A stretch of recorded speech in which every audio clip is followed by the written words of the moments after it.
Mesdemoiselles, Messieurs, chers amis, chers étudiants, chers collègues, voici quel sera le plan de mon exposé.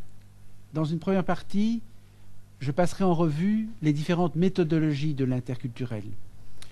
J'introduirai d'abord ce que l'on entend par culture, et puis j'évoquerai l'approche par les représentations et les stéréotypes, le détour par l'analyse des heures de la rencontre, le point de vue anthropologique et le support littéraire, la conception pragmatique et l'ethnographie de la communication, l'apport linguistique, et je terminerai cette première partie en montrant comment on peut dépasser la perspective interculturelle.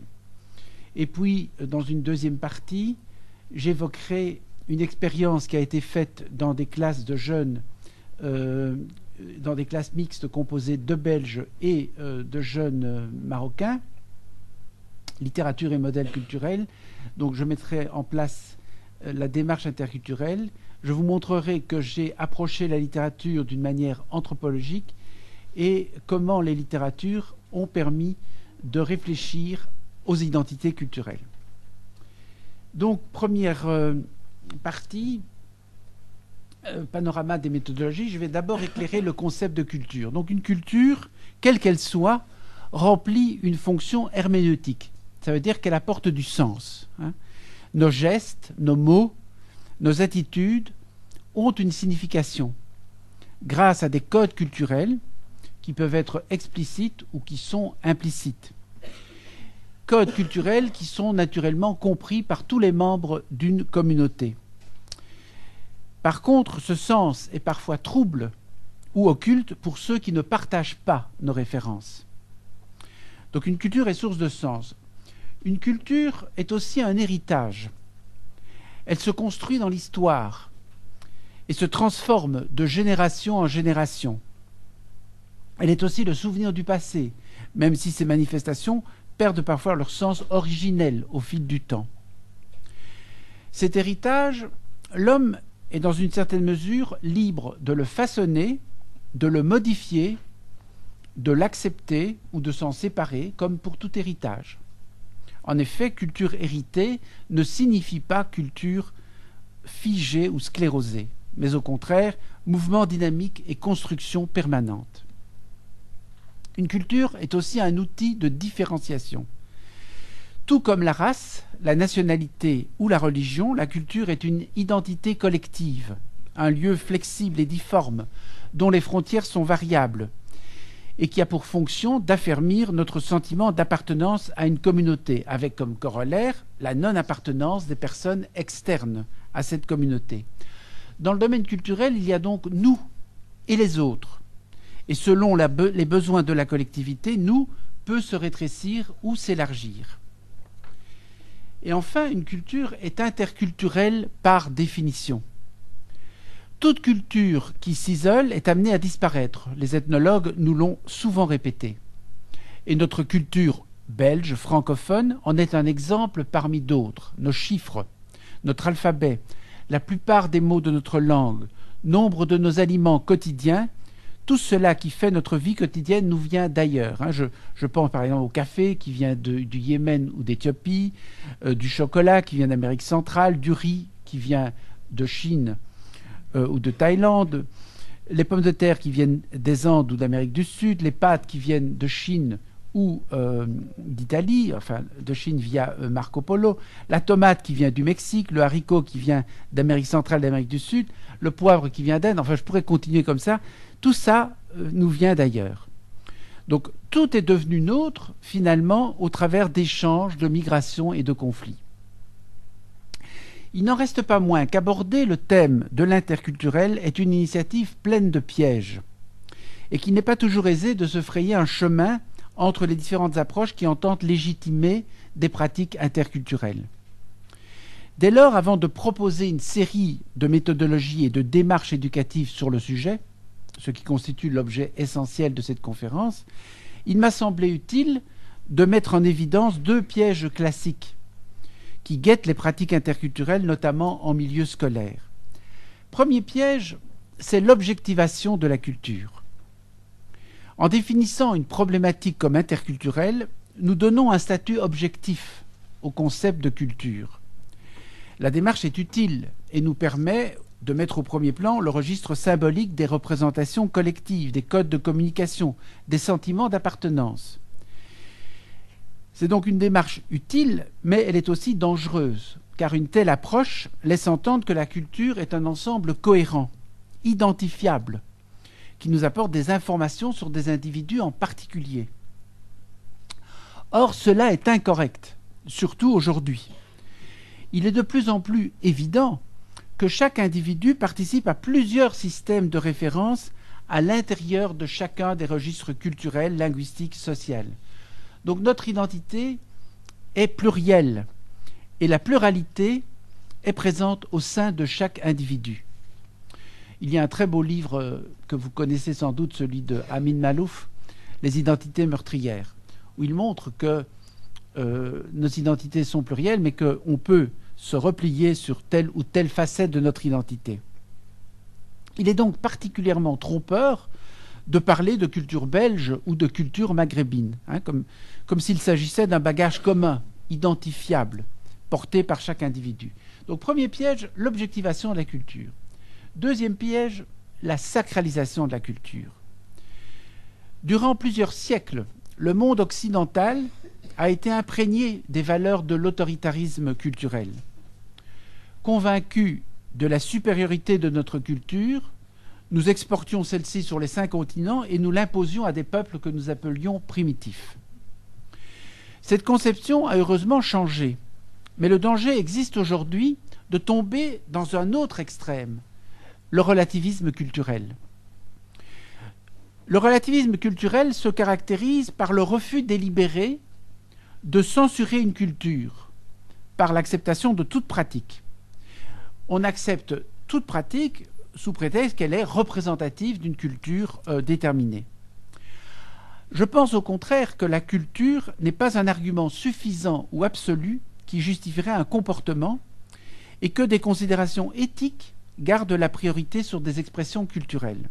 D'où ma proposition, mais c'est aussi celle de plusieurs artisans de l'interculturel, de limiter le relativisme culturel en le soumettant à une charte qui aujourd'hui semble recueillir, du moins en principe, un très large consensus, la Déclaration des droits de l'homme. Mais cette position ne va pas sans difficulté.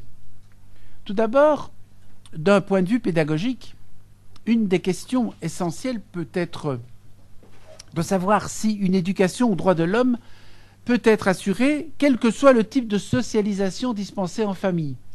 Est-ce qu'il est possible d'éduquer aux droits de l'homme si les droits de l'homme ne sont pas respectés dans les familles? En outre, cette éducation aux droits de l'homme ne doit pas seulement se faire de manière théorique. L'enseignement des grands principes doit s'accompagner d'une mise en pratique dans l'environnement de l'élève, à commencer par l'école. Cela implique que les enseignants apprennent aux élèves à analyser l'actualité en fonction de valeurs humanistes, en condamnant par exemple la violence ou l'apologie de la force. Mais aussi que ces valeurs de la Charte des droits de l'homme soient inscrites dans le projet pédagogique de l'école.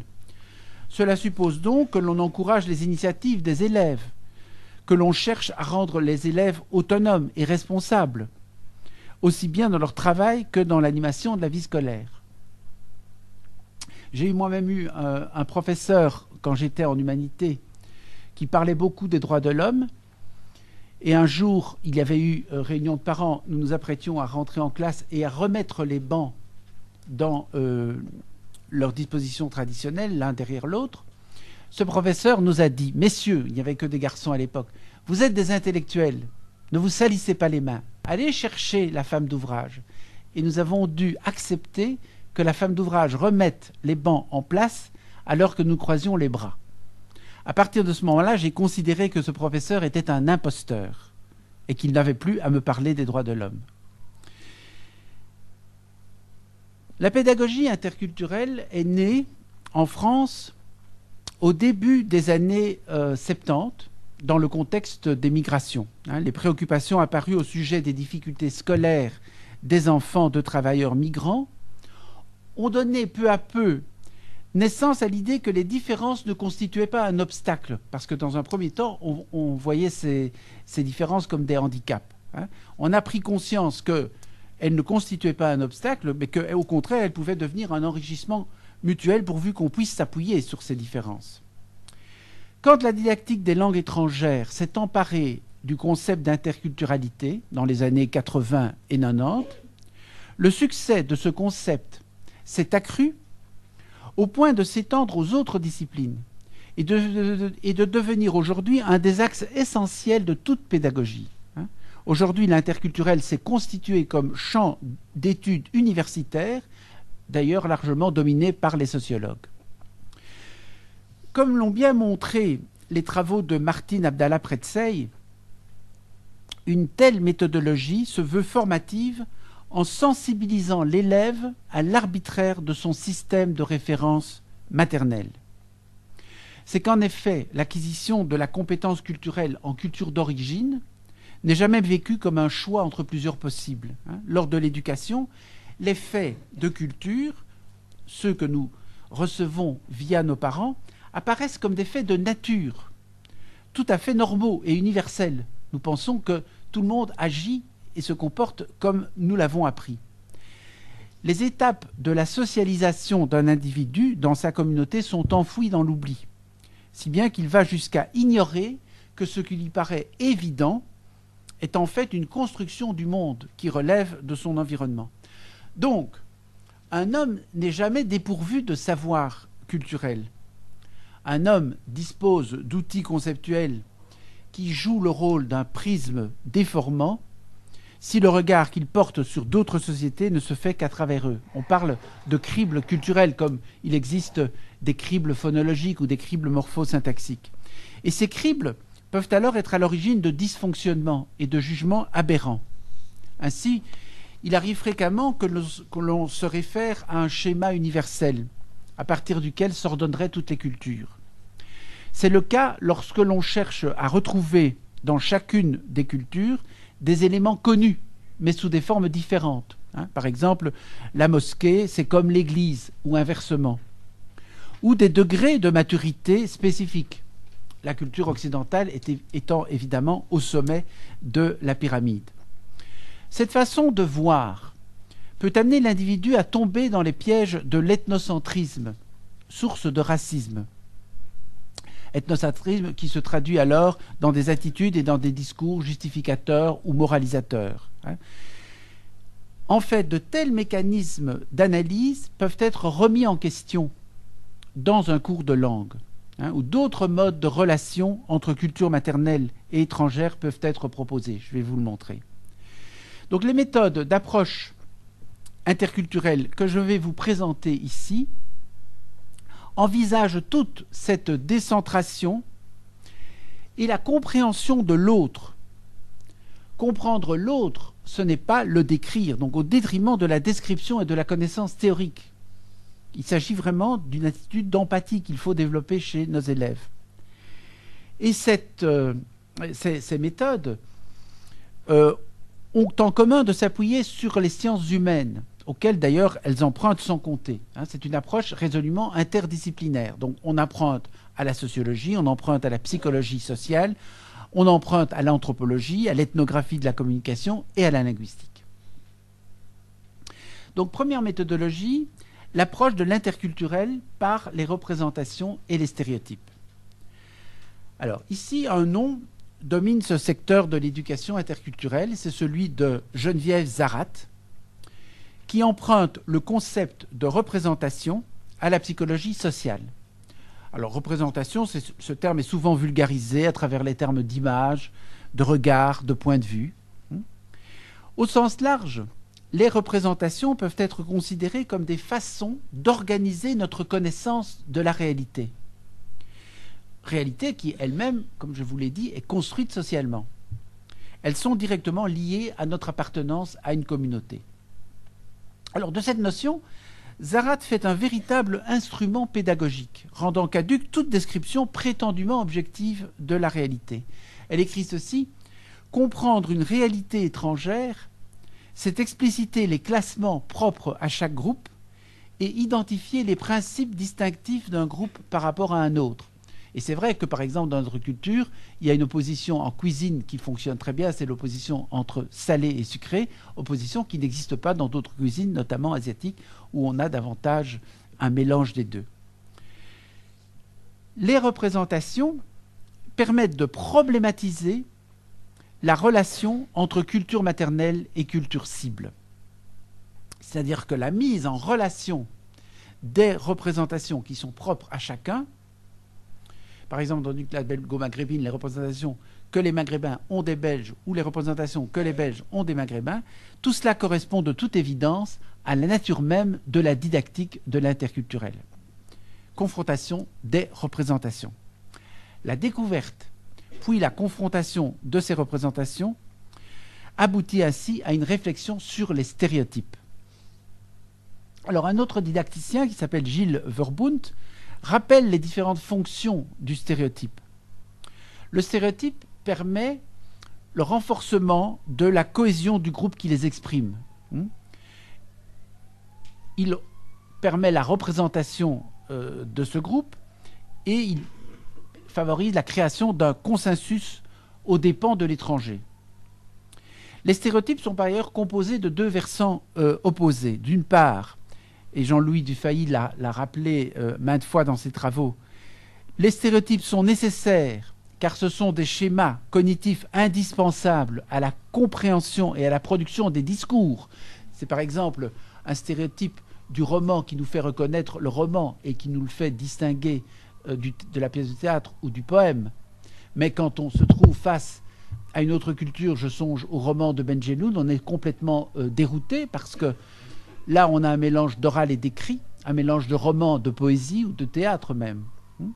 Donc, ils sont nécessaires car ce sont des schémas cognitifs indispensables à la compréhension et à la production des discours, mais d'autre part, les stéréotypes constituent aussi une vision généralisante et réductrice de la réalité. Et cette vision entraîne souvent un manque de tolérance vis-à-vis d'autrui. Il est donc essentiel que l'enseignant travaille les représentations de l'autre avec ses élèves. C'est une des premières missions que nous avons, travailler les représentations de l'autre, et notamment de l'autre culture, celle que nous leur enseignons, le français en l'occurrence. Et donc ici, la démarche sera double. Tout d'abord, il les amènera à prendre connaissance de certains codes culturels propres à la culture cible, et il leur apprendra à les manipuler. Par exemple, dans un jeu de rôle, il va apprendre à des Maghrébins qui sont habitués à parler de près à leur interlocuteur, qui sont habitués à le toucher en parlant, il va leur apprendre à parler avec une certaine distance, parce qu'on parle un peu avec distance dans la culture française, encore que ça varie évidemment en fonction de la personne à qui on s'adresse. Je crois que ce premier apprentissage permet déjà de prévenir un certain nombre de malentendus. Vous avez des malentendus qui proviennent de la mauvaise compréhension de la proxémie. Hall, par exemple, Edward Thomas Hall raconte dans un de ses livres qu'un jour, des hommes d'affaires américains rencontraient des hommes d'affaires maghrébins. Ils les tenaient à distance. Donc la négociation s'est faite à distance. Mais c'était une distance qui était normale pour eux, américains. Et les Maghrébins ont considéré que cette distance était un signe de mépris. Donc le contrat n'a jamais été signé, mais les raisons n'ont jamais été dites. C'était pour une question de proxémie. Ensuite, il s'agira d'exercer les élèves à prendre conscience du caractère relatif de leur représentation. Ça, c'est une première méthodologie, donc représentation et stéréotype. Deuxième méthodologie utilisée dans le domaine de l'interculturel, c'est le détour par l'analyse des heures de la rencontre. La didactique de l'interculturel vise aussi à développer une réflexion qui est destinée à réduire, voire à éviter les heurts qui surgissent dans des rencontres entre personnes de cultures différentes. Alors, le concept de choc culturel illustre à lui seul les conséquences de pareilles situations. Ce n'est que dans les années 80 que la didactique des langues étrangères se l'appropriera. Et ici, il faut citer Margalit Cohen-Emmerich. Donc, pour elle, qui est une anthropologue, un tel choc peut être défini, je cite, comme une réaction de dépaysement, plus encore de frustration ou de rejet, de révolte et d'anxiété. En un mot, une expérience émotionnelle et intellectuelle qui apparaît chez ceux qui, placés par occasion ou profession hors de leur contexte socio-professionnel, se trouvent engagés dans l'approche de l'étranger. Il y a donc un choc. Et ce choc est un moyen important de prise de conscience de sa propre identité sociale, à condition qu'il soit repris et analysé. Pareil choc concerne tant le langage verbal que le langage non verbal, mais aussi tout ce qui a trait aux valeurs, aux conceptions des choses et du monde. Dans ce type de contexte, donc, l'individu se trouve coincé entre deux modèles culturels, entre le modèle de sa culture d'origine et le modèle de la culture du pays d'accueil ou bien qu'on lui enseigne. Et alors il peut réagir de différentes manières. Et ici je reprendrai le modèle d'analyse proposé par Pierre Casse. L'auteur distingue 4 phases. La première est celle du contact initial avec la personne d'origine étrangère. Contact initial, c'est à ce moment-là qu'interviennent nos préjugés dans la perception de la situation nouvelle. Les réactions peuvent être très différentes selon les personnes. Il y a des gens qui sont mal à l'aise à ce moment-là, il y en a d'autres qui, au contraire, face à l'étranger, sont enthousiastes, d'autres curieux, tout simplement. Enfin, donc il y a différentes réactions possibles. La deuxième phase correspond au premier ajustement par rapport à cette situation. Donc, on subit un choc, on essaye de s'ajuster. À ce moment-là, l'individu se trouve désarmé face aux résultats obtenus, parce qu'il ne comprend pas. C'est-à-dire que les résultats ne correspondent pas, les résultats qu'il obtient ne correspondent pas à ceux qu'il attend. Alors la troisième étape survient lorsqu'il y a confrontation et stress. La personne ressent à ce moment-là diverses émotions liées à la situation. Et souvent à ce moment-là, le problème de l'identité se pose souvent. Qui suis-je pour ne pas réagir comme l'autre ? La quatrième et dernière étape est celle de l'ajustement au stress. Les réactions peuvent être multiples. L'individu peut décider d'éviter cette situation de tension. Donc il prend la fuite. Ou alors il peut préférer la confrontation. Ou encore l'harmonisation. Dans les 3 cas, il a la possibilité de choisir entre une attitude positive ou négative. Par exemple, la confrontation peut se dérouler sur le mode de l'agressivité, ou bien avoir pour but l'affirmation de l'individu et de sa culture. On peut affirmer ce que l'on pense, ce que l'on est, sans être agressif. Pour réduire les chocs culturels et arriver à un ajustement positif, une anthropologue française, Raymonde Carole, dans un livre remarquable qui s'appelle « Évidence invisible », nous propose une analyse en 3 étapes. Première étape, elle nous conseille de faire le guet. Ça veut dire de se méfier des phrases qui sont des phrases essentialistes. Par exemple, nous disons « les enfants américains sont gâtés, mal élevés ». Ou « les enfants américains manquent d'éducation ». Donc voilà, il faut se méfier de ce genre de phrases parce que ça, c'est une phrase qui traduit ma conception de l'éducation, mais qui ne traduit pas du tout la réalité étrangère. Il s'agit ensuite de comprendre le système de communication de l'autre, en trouvant, pour l'élément à première vue bizarre, une interprétation dont la validité soit vérifiable. C'est-à-dire une proposition culturelle qui soit affirmée ailleurs, mais peut-être sous une autre forme. Et, par exemple, je fais l'hypothèse, dans la rencontre d'une culture étrangère, que tout se passe dans cette culture française, par exemple, comme si les hommes et les femmes étaient sur le même pied. Je le dis à propos d'une situation particulière. Je ne sais pas, moi, j'ai entendu, par exemple, un dialogue, une conversation. Un premier homme près d'une caisse enregistreuse dit « c'est combien le café ?» Une deuxième voix masculine aussi répond « 1 euro ». Une troisième voix féminine, celle-là, demande « et le thé ?» Et la deuxième voix masculine répond 50 centimes. Qu'est-ce que ça veut dire ? Ça veut dire que l'homme et la femme ont payé leur consommation séparément. Et ça, c'est inimaginable dans d'autres cultures. Donc à partir de là, on va aller voir si, dans la culture française, il y a d'autres situations où l'homme et la femme sont aussi considérés comme égaux. Et enfin, troisième étape, on va amener des textes, ça peut être d'ailleurs aussi oral, des textes plutôt écrits, mais oraux également, en tout cas, des textes écrits par des spécialistes, anthropologues ou sociologues par exemple, qui vont nous parler de la réalité que nous avons vécue. Quel est l'avantage de cette approche? C'est que ces textes de sociologues ou d'anthropologues sont sans doute aussi marqués par la subjectivité, c'est-à-dire par le contexte de production du discours, mais ils ont des prétentions à la généralité. Parce que ces textes, en général, sont basés sur des enquêtes, sur des statistiques, sur un grand nombre. Tandis que ma petite expérience, elle est très subjective.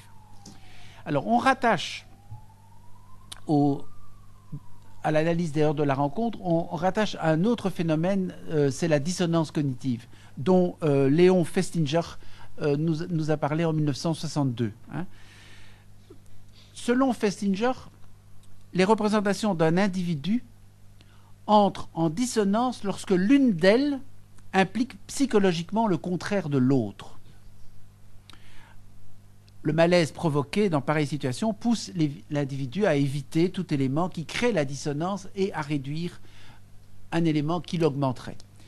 Cette théorie peut s'appliquer à la rencontre de deux cultures ou par exemple de deux milieux.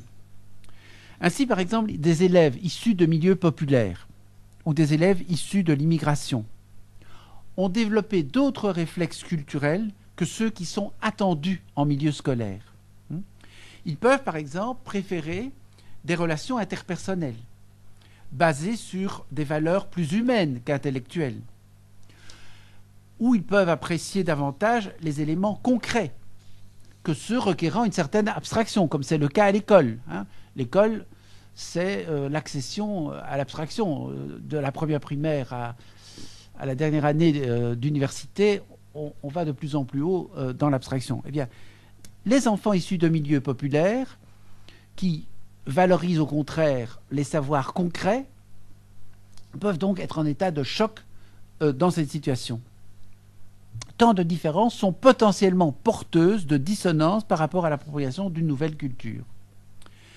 Alors ici encore, la démarche tente d'utiliser la dissonance elle-même pour la réduire et parvenir à un changement qui ne soit pas conflictuel pour le sujet, mais au contraire positif. Et j'en parlerai tout à l'heure.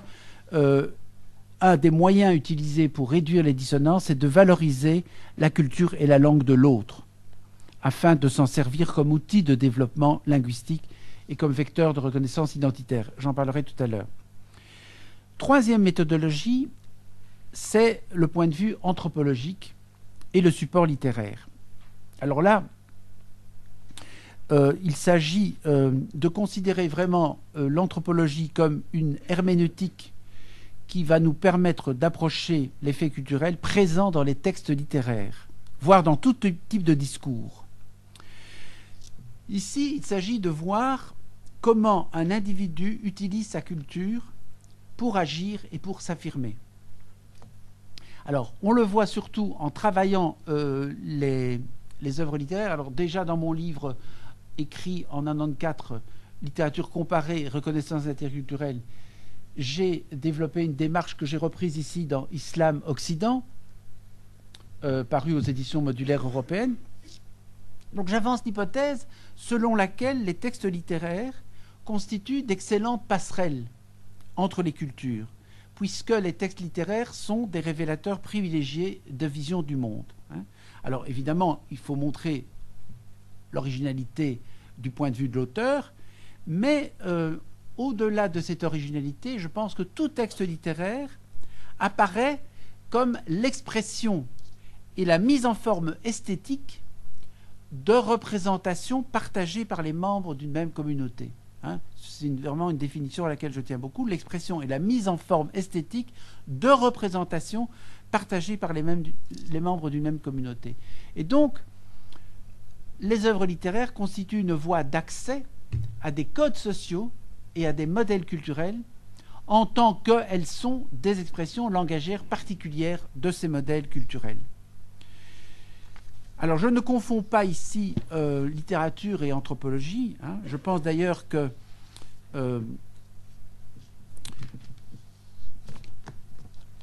les anthropologues peuvent aussi, je le disais tout à l'heure, être subjectifs, parce que les anthropologues sont aussi influencés par leur contexte de production. Mais je pense que les textes de sociologues et d'anthropologues pourront venir en appui, à titre complémentaire, à côté de textes littéraires. Alors moi, mais j'aurai l'occasion dans la deuxième partie de vous l'expliciter, j'ai travaillé les textes de littérature maghrébine, auxquels j'ai ajouté les textes de littérature migrante, et que j'ai fait comparer à des textes de la littérature française de France et de la littérature française de Belgique. Bon, et ça débouche sur des tas d'exercices, de débats, etc. J'en parlerai tout à l'heure.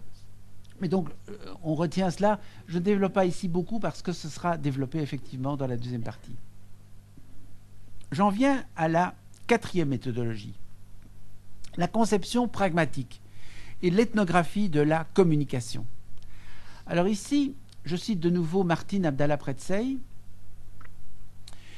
qui, dans son livre « Éducation et communication interculturelle », formule l'hypothèse selon laquelle la culture, qui peut relever d'un savoir, hein, doit dorénavant être envisagée dans une perspective pragmatique.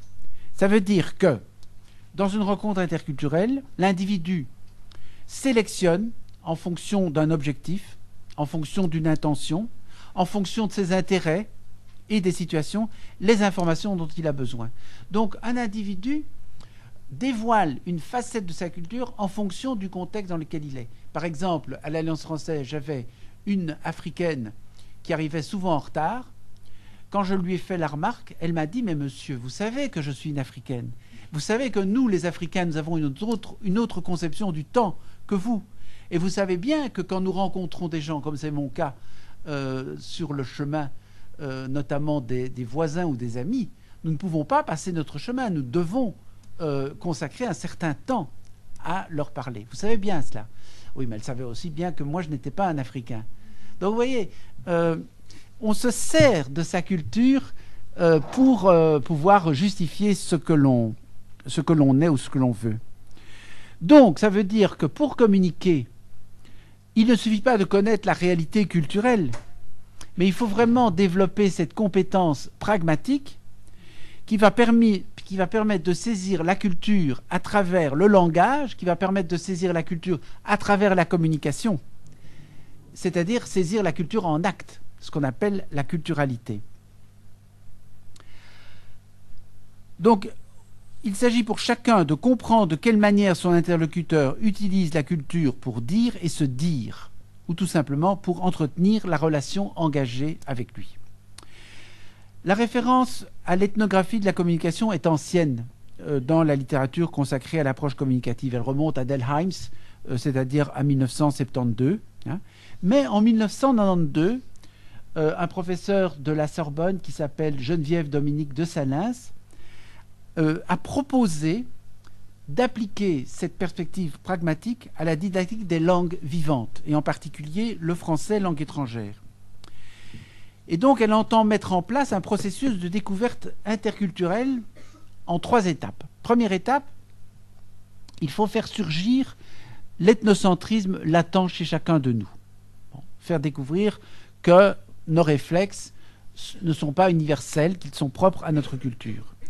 Ensuite, il s'agit d'apprendre à distinguer ce que nous identifions consciemment comme normatif et formel de ce que nous pratiquons de façon informelle ou subconsciente. Donc prendre conscience que dans nos comportements, il y a une part inconsciente. Et enfin, apprendre à découvrir nos évidences invisibles, c'est-à-dire à prendre des distances avec ce que nous interprétions comme naturel, quand au fond, il s'agit de programmes culturels que tout le monde ne partage pas. Nous sommes tous programmés culturellement et le problème, c'est que les autres, les étrangers, ne partagent pas ces programmes culturels.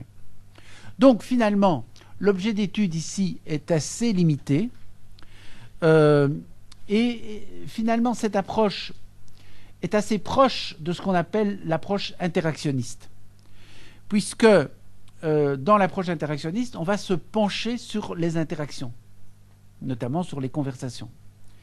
Et donc ici, je cite une autre pionnière de l'interculturel, mais qui a travaillé dans une approche interactionniste, c'est Catherine Kerbrat-Orecchioni, qui enseigne à l'université de Lyon 2. Et pour elle, les variations culturelles peuvent se localiser à tous les niveaux du fonctionnement des interactions.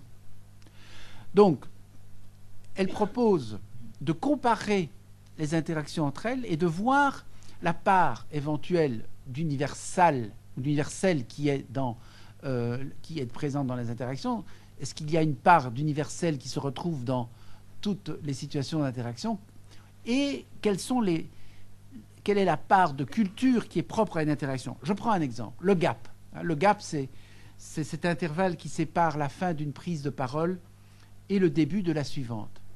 Eh bien, si vous observez des Français qui parlent, qui conversent entre eux, ça s'est fait, on a fait ça scientifiquement, hein, on a pu mesurer que le gap chez les Français était de 3 dixièmes de seconde, alors que chez les Américains, le gap est de 5 dixièmes de seconde. Ce qui veut dire qu'un Américain discutant avec un Français aura les plus grandes difficultés à en placer une, parce que les Français parlent trop vite pour lui. Vous voyez? Bon, ça c'est un exemple. On pourrait aussi se pencher, et ça c'est aussi la perspective interactionniste, sur les rituels d'ouverture et de clôture. Par exemple, au Vietnam, quand deux personnes se rencontrent pour la première fois dans la journée, il est de mise de demander « Vous avez mangé du riz ?» Ou bien « Que faites-vous là ?» C'est tout à fait normal dans un pays où on se préoccupe de se nourrir.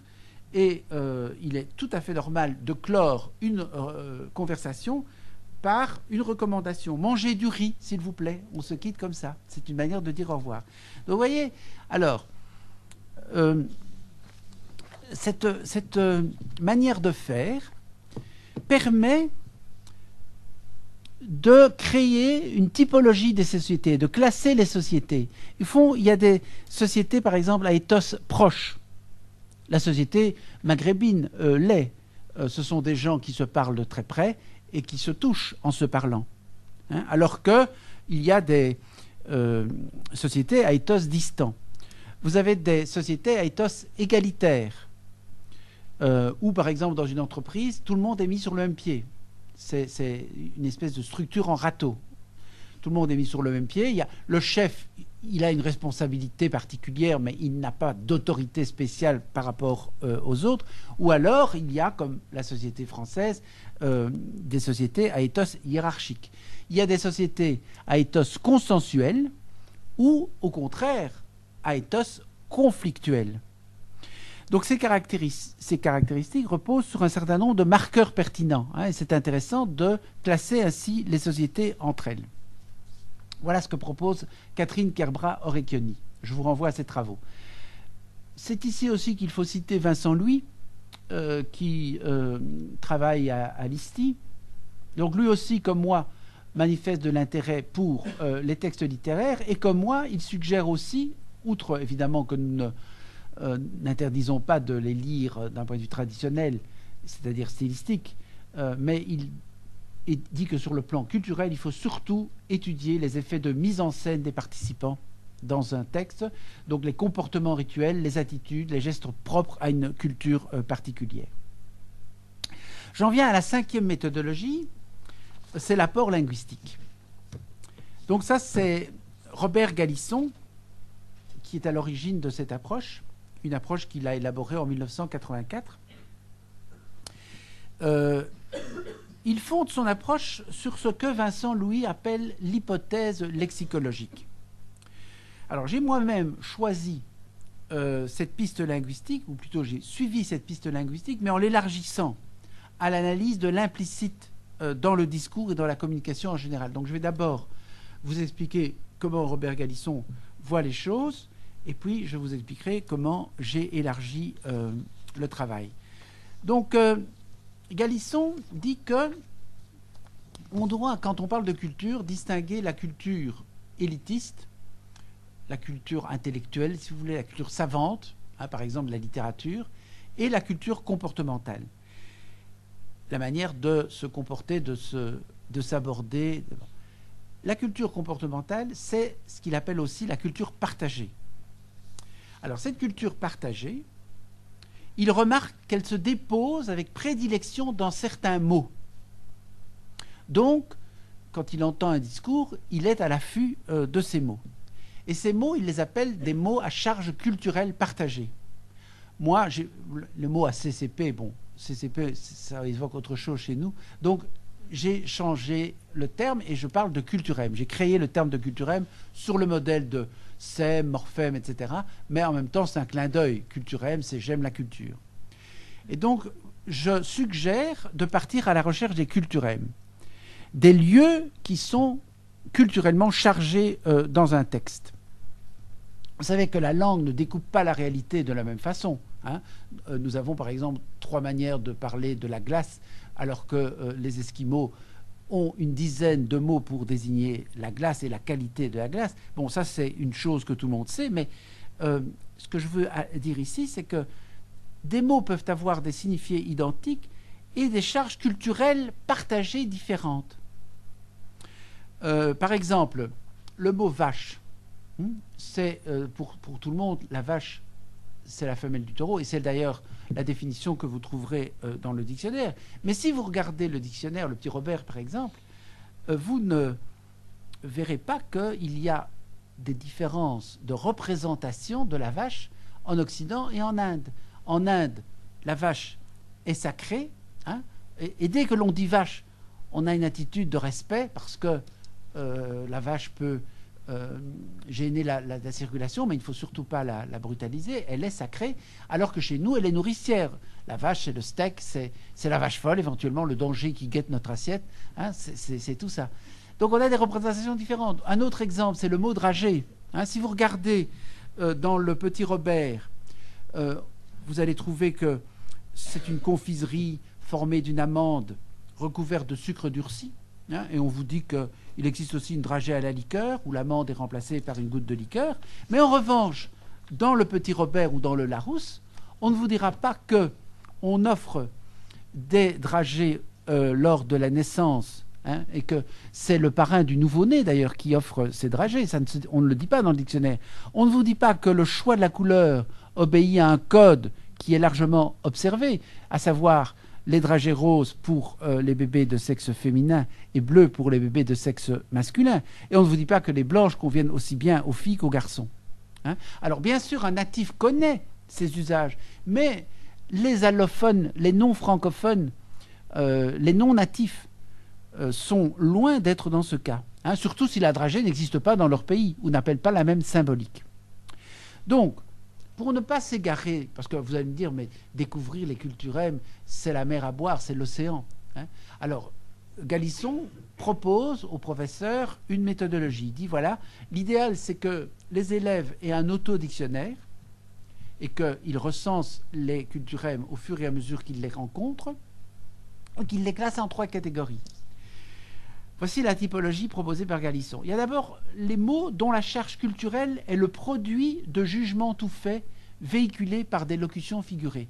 Donc les mots qui font référence, par exemple, au bestiaire culturel. Il est fort comme un bœuf, sale comme un cochon, gai comme un pinson.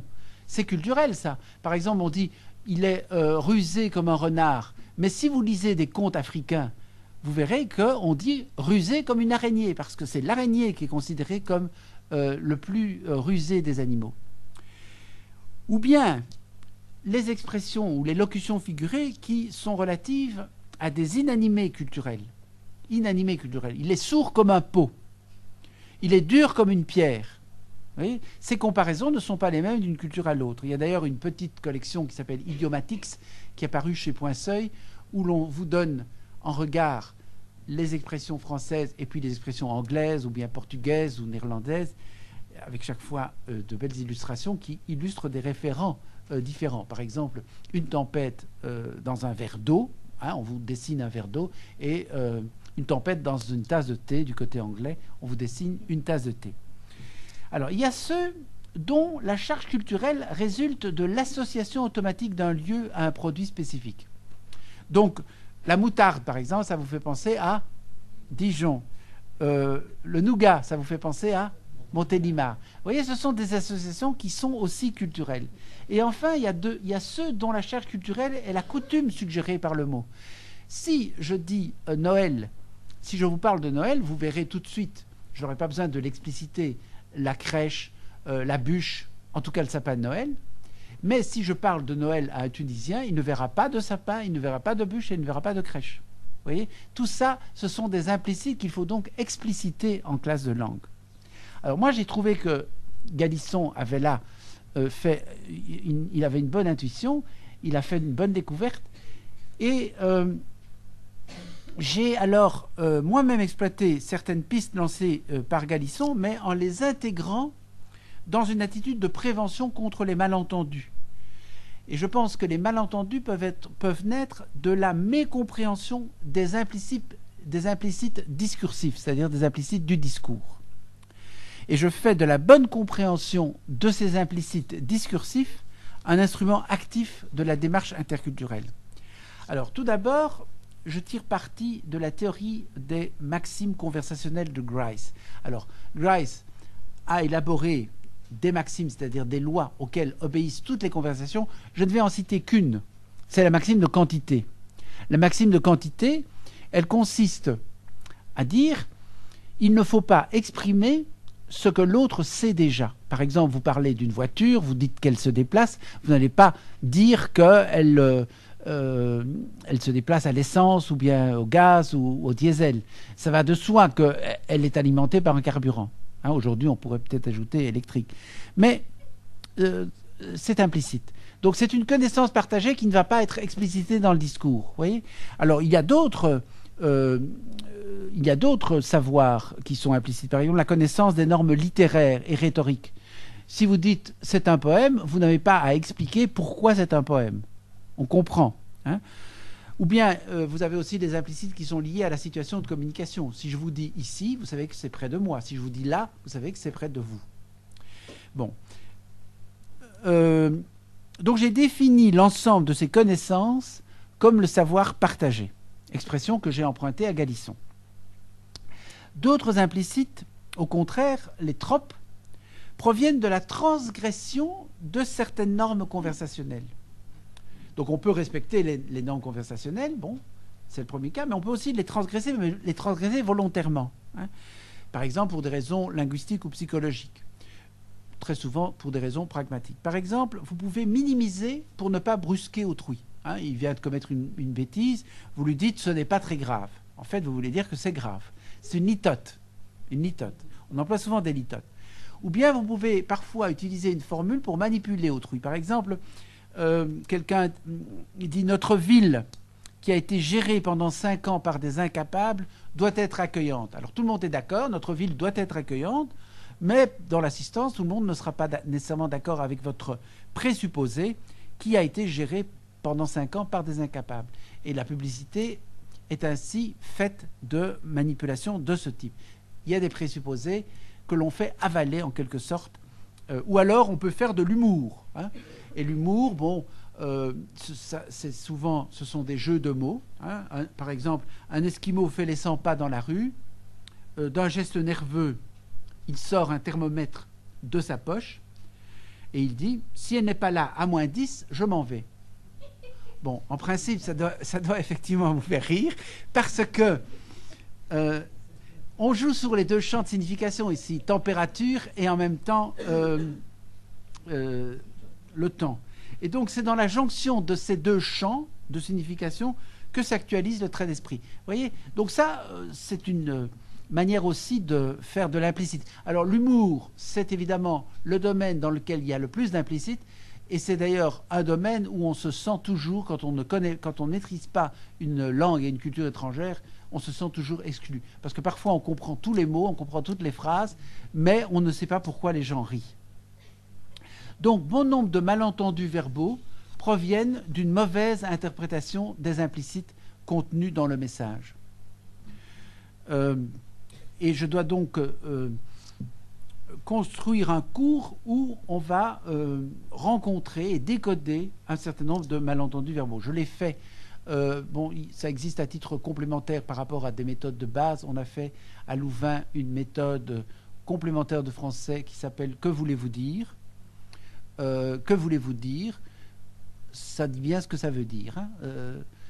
C'est la question que ma femme, qui est libanaise, après 10 ans d'enseignement du français au Liban, ne cessait de poser quand elle est arrivée en Belgique. Elle comprenait tout ce que les gens disaient, mais que voulez-vous dire? Elle ne voyait pas à quoi on faisait allusion. Vous voyez. Donc il y a vraiment un travail à faire, c'est amener les gens à découvrir l'implicite. Et l'implicite, ça peut être un implicite corporel aussi, hein, implicite verbal ou non verbal, ou paraverbal, l'intonation. Hein. L'intonation, c'est très important. Hein. Par exemple, ça c'est aussi un exemple que Hall cite, des anglo-indiens qui rencontrent des anglo-américains. Voilà des gens qui parlent l'anglais de part et d'autre. Donc on pourrait imaginer qu'ils vont s'entendre. Mais le problème, c'est que les anglo-indiens sont des orientaux. Or, les orientaux, ils ont une pensée centripète. Ça veut dire qu'ils donnent d'abord le contexte de leur réponse et puis ils arrivent progressivement à leur réponse. Donc, leur raisonnement, c'est X, donc Y. Moi, j'ai par exemple une étudiante chinoise, quand je lui pose une question, elle commence par donner le contexte de sa réponse et j'ai l'impression qu'elle tourne autour du pot. Et puis, elle y arrive enfin. Nous, occidentaux, nous raisonnons d'une autre manière. Nous avons une pensée centrifuge, c'est-à-dire que nous disons X parce que Y. Non pas Y donc X, mais X parce que Y. Bon, ça c'est une première différence.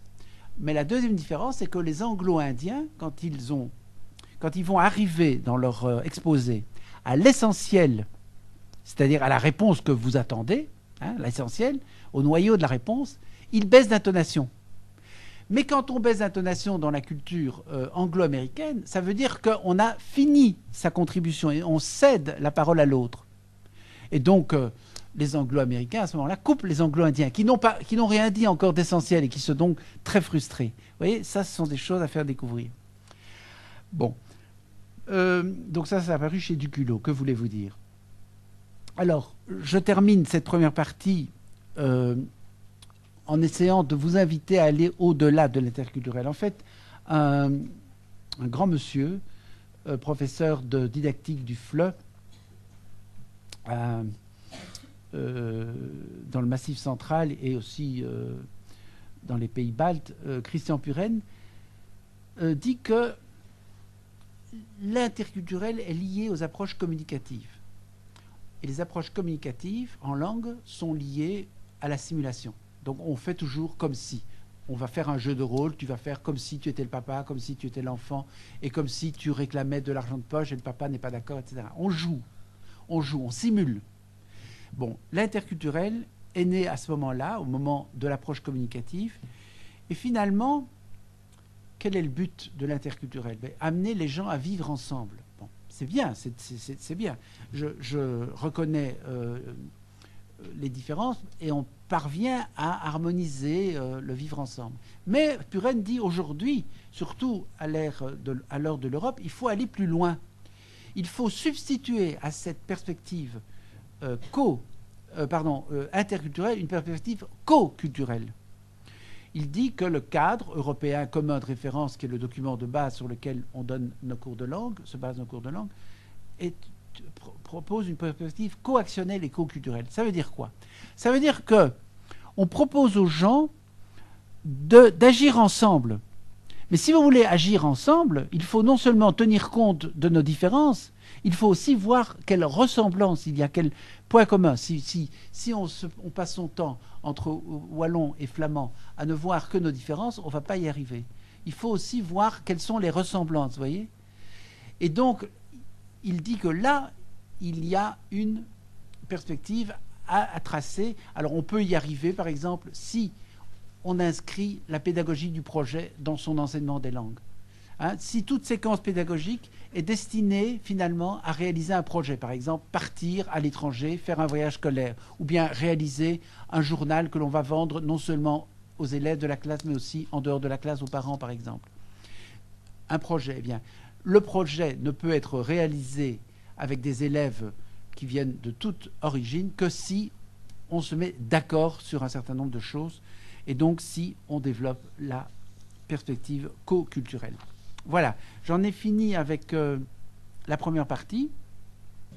Alors maintenant, je vais essayer d'être plus concret et vous expliquer ce que j'ai voulu faire dans ce livre qui s'appelle « Islam-Occident », sous-titre « Pour un dialogue interculturel à travers des littératures francophones ». Donc c'est un livre qui est apparu aux éditions modulaires européennes. Vous tapez dans Google EME, édition modulaire européenne, intercommunication, en mettant un S à intercommunication, et vous arrivez sur le site des éditions modulaires européennes, ce qui vous permettra de commander cet ouvrage. Donc, j'ai pensé que les cours de français peuvent être vécus comme un moment de confrontation et d'échange, hein, où Belges et enfants de migrants peuvent réagir autour de textes issus des littératures françaises de France et de Belgique, ainsi que du Maghreb et de l'immigration. Alors l'objectif poursuivi consistait, je dis consistait parce que j'ai fait des expériences évidemment dans les classes, à fournir aux uns comme aux autres des outils d'analyse. Il s'agit de fournir aux uns comme aux autres des outils d'analyse pour les aider à rendre moins étranges leurs comportements respectifs et pour mieux prendre conscience de leur identité propre. Donc il s'agit d'une part de mieux prendre conscience de son identité, mais d'autre part aussi de percevoir l'originalité de la culture d'autrui. Donc il s'agissait finalement d'une approche interculturelle, une approche destinée à valoriser ce qui est propre à chacun, en corrigeant les cribles culturels, le fait que nous avons un prisme qui nous amène à l'ethnocentrisme, c'est-à-dire à toujours ramener l'inconnu au connu. Alors, une telle méthodologie me paraît éminemment formative parce qu'elle sensibilise l'élève à l'arbitraire de son système de référence maternelle. Je pense en effet que l'analyse des différences culturelles permet à chacun de porter un autre regard sur sa propre communauté. Bon, vous savez que traditionnellement, les cours de français des dernières années du secondaire sont en partie consacrés à l'enseignement des littératures françaises de France et de Belgique. Alors déjà, dans cette perspective traditionnelle, il y a moyen de faire de l'interculturel, parce que si vous avez une classe belgo-maghrébine, que va-t-il se passer? Les Belges vont probablement adhérer en grande partie aux points de vue au pluriel qui sont exposés dans les textes que vous verrez, comme d'ailleurs le professeur, s'il est un natif belge, va également le faire. Mais par ailleurs, les jeunes issus de l'immigration maghrébine, eux,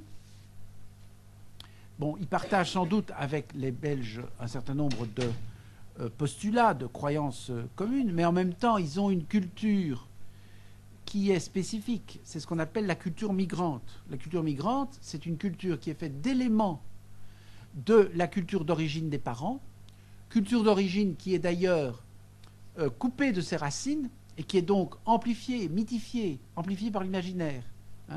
Les parents en situation d'immigration ont des positions souvent plus dures qu'ils n'ont dans leur pays. Par exemple, une jeune fille, une jeune Marocaine me disait que ici, ses parents l'obligeaient à se voiler, alors qu'elle se promène à Rabat en short et en débardeur. Bon. Alors, donc, la culture migrante est faite d'éléments de la culture d'origine des parents. Elle est aussi faite d'éléments de la culture de la rue. La culture scolaire, bien sûr, puisqu'ils vont à l'école, et la culture des médias. Et donc, c'est une culture particulière qui, parce qu'elle puise aussi dans les racines des parents, permet de jeter un regard, disons, interrogateur sur la culture. Donc, ici, c'est ce que j'ai dit, le professeur belge a le point de vue subjectif de celui qui parle de sa propre culture. D'autre part, élèves belges et adolescents issus de l'immigration partagent avec le professeur un certain nombre de postulats et de croyances puisées dans un univers qui leur est commun, mais la culture migrante s'ancre dans les traditions familiales apportées par les parents, laquelle tradition est souvent survalorisée. Et donc l'enfant de migrant, c'est là que je veux en venir, dispose d'un savoir particulier. Et il porte sur la culture francophone de Belgique un regard interrogateur. Il y a certains comportements, certaines attitudes propres aux Belges ou aux Français qui ne sont pas les siens. Et il faut amener les élèves à le dire. Ce système culturel franco-belge lui apparaît alors comme aléatoire. Et cette distorsion peut entraîner des jugements de valeur grossiers et réducteurs. Ils ont des stéréotypes, les Belges sont... bon, je ne vais pas être vulgaire, mais ils peuvent l'être. Mais par ailleurs, on pourrait dire qu'ils jouissent aussi d'un point de vue privilégié. Parce qu'au fond, par rapport aux professeurs belges, ils sont dans une position de supériorité, puisqu'ils ont la capacité, si vous voulez, à condition évidemment qu'on les y aide linguistiquement, mais ils ont la capacité de prendre distance par rapport au système tel qu'il est expliqué dans les textes littéraires. Et donc, finalement, leur questionnement permet à la classe de mettre au jour certaines règles du système. Et pour les Belges, c'est l'occasion aussi de prendre conscience de ce qu'ils font parfois sans le savoir. Donc, je répète que des cours traditionnels de littérature française donnés dans une classe culturellement mixte peuvent donc déjà faire l'objet de véritables échanges interculturels, puisqu'on a la présence de ces maghrébins qui ont un regard interrogateur. Mais il m'a semblé que, pour éviter tout ethnocentrisme et pour créer à l'école les conditions d'un échange égalitaire, un pas de plus devait être franchi. Alors, j'ai entendu parler des expériences d'enseignement des langues d'origine qui se sont faites dans les années 80 et qui ont échoué. Parce que bon, l'idée de base était bonne. Hein. L'idée de base, elle a été démontrée notamment aux États-Unis et au Québec, c'est que quand on connaît bien sa langue maternelle, on étudie plus facilement une langue étrangère. Bon, partant de ce principe, mais c'est vrai au Québec, parce qu'au Québec, l'anglais et le français sont des langues qui ont le même statut. C'est-à-dire toutes les deux sont des langues internationales. Ce qui n'était pas le cas des langues des jeunes issus de l'immigration. Donc, les Marocains qui parlent le dialecte marocain devaient suivre des cours d'arabe littéraire ou des cours, ou bien eux, ils parlent berbère même, donc ils ne parlent même pas du tout l'arabe. En tout cas, c'était une langue étrangère qu'on leur enseignait. Même chose pour les Siciliens, qui parlent le dialecte et qui n'a rien à voir avec l'italien littéraire. Idem pour les Espagnols et pour les Turcs. Ce sont des expériences qui ont échoué. Ce qui était malheureux, c'est que ces expériences s'appelaient interculturelles, alors qu'il n'y avait aucun échange, aucun inter. On ne créait pas d'échange, on les mettait dans des ghettos. Pendant qu'ils avaient cours de langue d'origine, les autres élèves avaient leur propre cours de langue. Bon, donc pas d'échange. Mais je me suis dit, dans cette perspective, il y a quand même une idée qui doit être prise, c'est qu'au fond, il faut quand même valoriser la culture des enfants, il faut la reconnaître comme telle. Donc j'ai émis l'idée que, pour ces jeunes qui ont parfois des difficultés aussi à faire valoir un point de vue différent de celui du professeur, j'ai dit, si l'approche interculturelle implique l'acquisition de la langue française et la compréhension des comportements et valeurs des Belges francophones, elle suppose aussi que la société dite d'accueil, c'est-à-dire la société belge, soit sensibilisée aux valeurs et aux attitudes des étrangers. Donc, j'ai introduit des textes, les textes littéraires ont servi là de médiateurs, qui ont permis, donc d'abord des textes maghrébins. Alors, quand on annonçait qu'on allait voir un auteur maghrébin, ils étaient fiers. Hein, Benjeloun, c'est quelqu'un des nôtres. Bon, ils ne connaissaient rien de Benjeloun, mais Benjeloun est un auteur très médiatisé. Donc ils étaient très fiers.